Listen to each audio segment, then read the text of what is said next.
When a narcissist cheats on you, the first person they usually go for is a friend of yours, a relative. Behind your back, they do things that not only destroy your relationships, but also make you feel defeated. Why? Because it's a thrill of getting all your friends, your known people, to sleep with them, which is what makes them do this. There are specific signs they show in bed, and when getting physically intimate with you, that clearly prove they're cheating on you with somebody you know. Hi, I am Danish, a narcissistic abuse recovery professional. The topic for today is 7 signs a narcissist is cheating on you with somebody you know. Before we get started with point number 1, I have a request. We're just 4K away from 500K. I have gotten here with your help. You are my support, so I encourage you to subscribe if you have not already. Please spread the word, share this channel with others, and let's get to 500K together so that we can cut the cake. Sign number 1. They suddenly demand you to perform specific acts they have never mentioned before, then get frustrated when you do not do them right. This is one of the most telling signs that flies completely under the radar. Picture this. You have been intimate with your partner for months or even years, and suddenly they're asking for something completely new.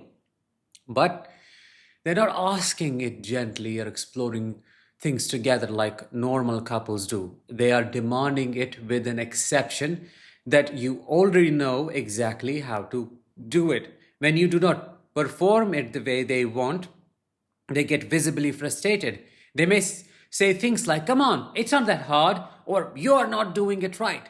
This frustration is not about the act itself. It is because someone else has already shown them exactly how they like it done, and now they are comparing your performance to their affair partner. The narcissist's brain works differently. They do not see you as an individual with your own learning curve. In their mind, if Sarah from your friend group can do that thing perfectly, why can't you? They've already experienced it the way they want it, so your attempt feels inferior to them. This is why they get so irrationally angry about something that is not only immoral but something that you have never tried before. I've seen this pattern destroy so many people because you start feeling inadequate in bed. But what you do not realize is that it's your husband who's comparing you with somebody who is known to you, and they're cheating on you with them. That's crazy. The narcissist will never admit where this new demand came from, but their impatience and frustration reveal everything. Sign number 2. They start calling you by the wrong name during intimate moments, then gaslight you about it happening. This one is absolutely devastating when it happens. Imagine you're in your most vulnerable moment, right? Completely connected with someone you trust, and suddenly they call you by another name. Not just any name, it is the name of someone you both know, your friend, co-worker, or an acquaintance. The immediate aftermath is where the real damage happens. A normal person would be mortified, apologize profusely, and understand why you're upset, but a narcissist, come on, they'll gaslight you into believing it never happened. "I never said that name. You're hearing things," or "You're being paranoid." What makes this particularly cruel and a big sign is that calling someone else's name during intimacy, it's not accidental. It happens when someone is fantasizing about or regularly intimate with that other person. Their brain is literally wired to associate physical pleasure with that other person's name. They can call you by your sister's name during intimacy. That's crazy. When you confront them, you will be told, "Oh, you're losing your mind."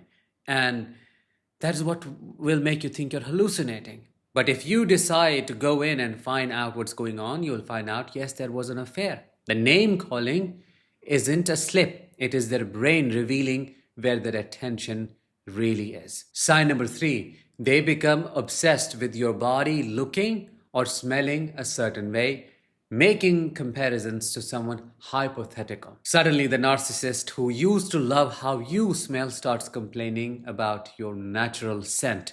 They may insist you wear a specific perfume, or they become critical of your body hair, your weight, or how you dress for bed. They are making comparisons. They'll say things like, "Most women shave there," or "Other people use this type of soap," Or I read that couples who do X are happier. They are creating these hypothetical other people to justify their new demands, but really they're describing their new affair, right? If your friend Emma always smells like vanilla perfume, suddenly he wants the same vanilla all over you because that is what makes him think you're attractive. If your coworker always has the perfectly manicured nails, he wants you to have them too because that's how professional women look. All of these are giving signs. They compare you with them in their mind because they deserve the best version of everything. If their affair partner has a trait they find attractive, you have to have it. They do not see this as unfair or immoral. They see it as you stepping up to meet their standards. But you should take it as a sign. You should understand that you are being betrayed in the name of improving yourself. Now, if you do not know what's going on, what you do is you start altering your appearance to please them, not knowing you're trying to become more like the person they are cheating with. Sign number 4, they insist on keeping their phone face down on the nightstand and check it immediately after intimacy. Technology reveals everything about a narcissist's double life. During intimate moments, their phone becomes their lifeline to their other relationship. They will place it face down on the nightstand, close enough to grab, but positioned so you cannot see any notifications. The most telling behavior happens right after you are intimate. Instead of cuddling, talking, or sharing that connected moment, they immediately reach for their phone. They may excuse it as checking work emails or making sure everything is okay, but they are actually updating their affair partner. If someone is having an affair with your friend, that person is probably wondering where they are, why they haven't responded to texts, or when will they see each other next. The narcissist feels compelled to reassure their affair partner immediately after being with you. Sign number 5, they withdraw from intimacy at the peak or middle of it because their shame takes over. This is one of the most psychologically revealing signs that often gets overlooked. Right in the middle of being intimate or just as things are reaching their peak, your partner suddenly stops without a reason. They pull away, become distant, or completely shut down emotionally and physically. This is not about physical discomfort now or natural pauses. It is about shame crashing over them like a wave at the worst moment possible. When a narcissist is cheating, their psychological defense mechanisms are constantly at war with each other. Part of them wants to maintain the facade of your relationship, but another part of them is consumed with guilt and shame about their betrayal. The peak of intimacy is when emotional walls come down and genuine connection happens. For someone living a double life, this moment becomes terrifying because it threatens to break through their compartmentalization. They may be thinking about their affair partner, feeling guilty about being with you, or suddenly overwhelmed by the reality of what they are doing to your relationship. Sign number 6, they start recording or taking photos during intimate moments without clear consent, claiming it's for us. This behavior is particularly sinister and often illegal. The narcissist will suddenly want to document your intimate moments, claiming it is to remember beautiful moments together or spice things up. But the real purpose is often to share these images or videos with their affair partner, as crazy as that sounds. Narcissists love to triangulate. They get pleasure from making their affair partner jealous or proving their sexual prowess. Sharing intimate content of you with someone else feeds their ego and gives them control over both relationships. They may send photos to their affair partner saying things like, "Look what I can get," or "See how much better I am than your ex."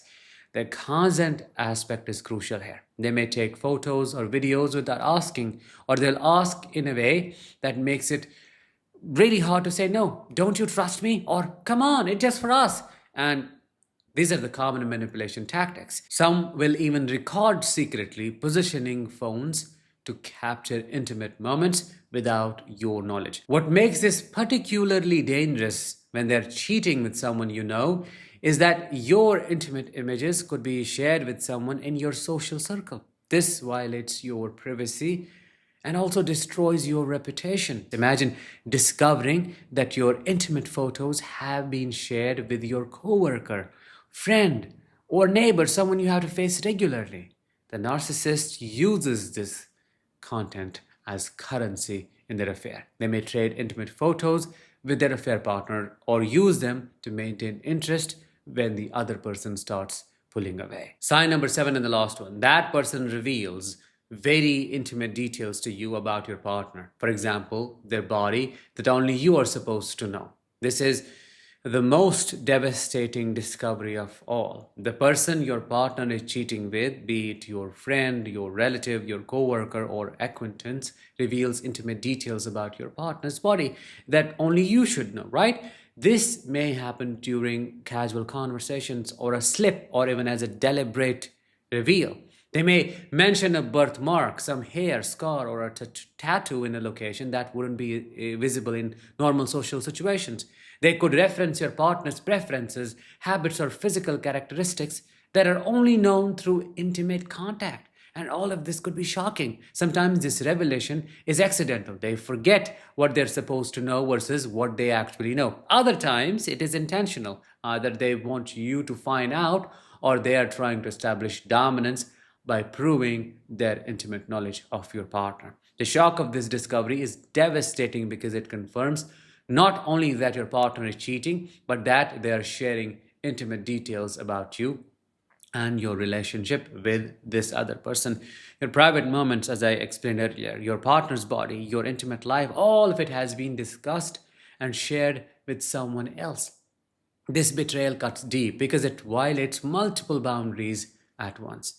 Your partner has been unfaithful. Your friend or that acquaintance has betrayed your trust, and your privacy has been completely violated. The person you trusted most has been sharing your most intimate secrets with someone in your social circle. What can be more devastating than that? The aftermath of this discovery involves losing multiple relationships at once. Your romantic partner and the person they cheated with, plus potentially other friends who knew or suspected but did not tell you. Remember, recognizing these signs is not about becoming paranoid or suspicious of every relationship. You're not paranoid, you're not crazy, you're not making things up. It's about trusting your instincts when something feels wrong, and then you have to protect yourself from the devastating effects of this kind of crazy making and betrayal. If you are experiencing a lot of these signs, trust yourself and take action to protect yourself by documenting and by getting out of the situation as soon as possible. With that, let's bring this episode to an end. Thank you so much for listening. I'll talk to you in the next one. Until then, as always, let the healing begin and continue.